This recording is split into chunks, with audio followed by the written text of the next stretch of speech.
Before we start, please be aware that this video contains very heavy spoilers for Final Fantasy XVI's story and ending. Final Fantasy XVI's primary antagonist and ultimate enemy is Ultima, a godlike entity that operates in the shadows and is unknown by almost all of humanity, orchestrating events throughout the realm of Valisthea. Ultima's sinister plan involves instigating wars, creating discord among the different nations, and manipulating dominance into almighty confrontations. After finally learning of Ultima's existence, Clive Rosfield and his allies do all they can to unveil the mysteries surrounding him, learning the truth about the Mothercrystals, the Blight, and the Eikons, and ultimately bring about the end of them all. Throughout their long journey, they encounter Ultima multiple times, with each confrontation bringing them closer to unraveling the web of deception and malevolence woven by this otherworldly force.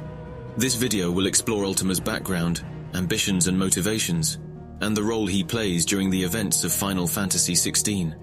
Many years before the events we see in Final Fantasy XVI, there existed a race of godlike beings, namely Ultima and his kin. These powerful entities were responsible for gifting magic to their world, thus paving the way for life to thrive. However, their actions had unintended consequences. The magic they unleashed gave birth to a mysterious darkness called the Blight, a sinister force that spread relentlessly, devouring all magic and life in its wake. Despite their power, Ultima and his kin were helpless against the advance of the Blight, with it eventually bringing about the downfall of their civilization. As such, they were left with no choice but to abandon their old world and find another. However, even after they found themselves on Valisthea, the Blight persisted and followed them to this new world. Faced with this, Ultima realized that recreating the entire world was the only viable solution. As such, Ultima created the Mothercrystals, crystals which would draw ether from the land, while others took the form of Ifrit and preserved themselves within the nexus of origin. Additionally, Ultima created humanity and the powerful Eikons, with the ultimate goal of awakening his vessel, Mythos. Through Mythos, Ultima intended to unleash destruction upon the world and create it anew. In preparation for this intricate plan, Ultima entered a deep sleep, awaiting the opportunity to put it into action. Meanwhile, humanity, left to its own devices, began to develop its own civilizations and harness the magic it had inherited. This inevitably led to conflict and war, hastening the spread of the Blight, a consequence the gods had not foreseen. The fate of Valisthea ultimately hung in the balance, with the gods' grand plan threatened by the unpredictability of the world that they had helped create. After years of waiting, Ultima was finally awakened, discovering that his vessel took the form of a man named Clive Rosfield, the dominant of Ifrit in Final Fantasy XVI. Continuing his quest for influence, Ultima also targeted Olivier Lesage, the son of Sylvester Lesage and Annabella Lesage, to indirectly manipulate the Holy Empire of Sanbreque through his puppet.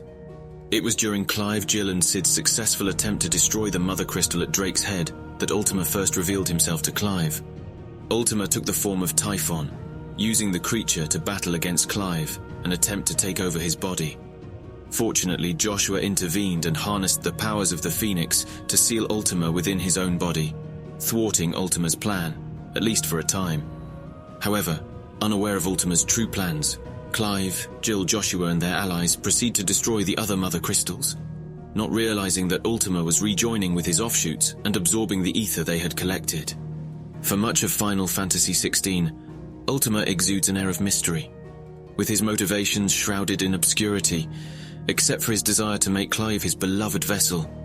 During their encounters, he gradually reveals Clive's role as Mythos, and urges him to embrace his purpose as the chosen vessel of the gods by casting aside his human willpower. As events unfold, Ultima's true nature emerges as that of a narcissistic tyrant with a grand vision of bringing destruction upon the world and remaking it in his image. He feels no attachment to his creations, seeing himself as a supreme god above all others. Consequently, he readily manipulated and toyed with humans, pitting them against each other and discarding them once they served his purposes. His arrogance and egotism blinded him to the possibility of humanity developing its own free will, which he vehemently detested.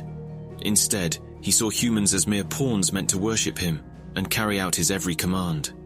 Ultima despised humanity's pursuit of power and magic, as it led to the frequent occurrence of the Blight. Yet, ironically, these very flaws were present within him, ultimately leading to the destruction of his own world for the same reasons. Throughout Final Fantasy XVI, Ultima mainly refers to himself in the plural form using terms such as our. However, as his final battle with Clive approached, he started addressing himself more in the singular form. Despite initially maintaining a composed demeanor, Ultima's facade cracked when Clive proved to be a surprisingly worthy opponent. Frustration crept in as he faced the possibility of being surpassed by his own creation. Clive states that Ultima's desire to destroy everything stems from his fear of being overshadowed. In his final moments, Ultima congratulates Clive on his victory, claiming that their world is already dead and Clive has merely postponed its inevitable demise. Completely absorbed by his selfish interests, he displayed indifference towards humanity, who once worshipped him as a god. Their pleas fell on deaf ears, leading humanity to find their own will. Above all, Ultima suffered from megalomania, believing in his absolute authority and final say as the world's creator. He scoffed at the notion of humanity forging their own path without his guidance, firmly convinced that everything existed solely for his sake. When Clive harnessed the powers of Ifrit and Phoenix to become a formidable opponent to the despotic god, Ultima's composed demeanor shattered. Frustration grew as he insisted on his self-proclaimed authority over the world, adamantly asserting that it was his will that mattered. Ultimately, Clive exposed Ultima as a coward, unwilling to acknowledge his flaws and denying humanity's potential to be better than him. Despite his defeat, he clung to denial, refusing to accept that he needed anything else, and maintaining his belief in his own superiority.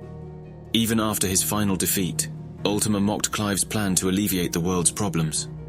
That's about it for this video, but what do you think about Final Fantasy XVI's Ultima? Do you think Ultima made for a compelling enemy in FF16? Or were you disappointed with him being Final Fantasy XVI's final boss? Comment below with your thoughts. Also, please like and subscribe if you enjoyed this video on Final Fantasy XVI. Anyway, until next time, thank you very much for watching.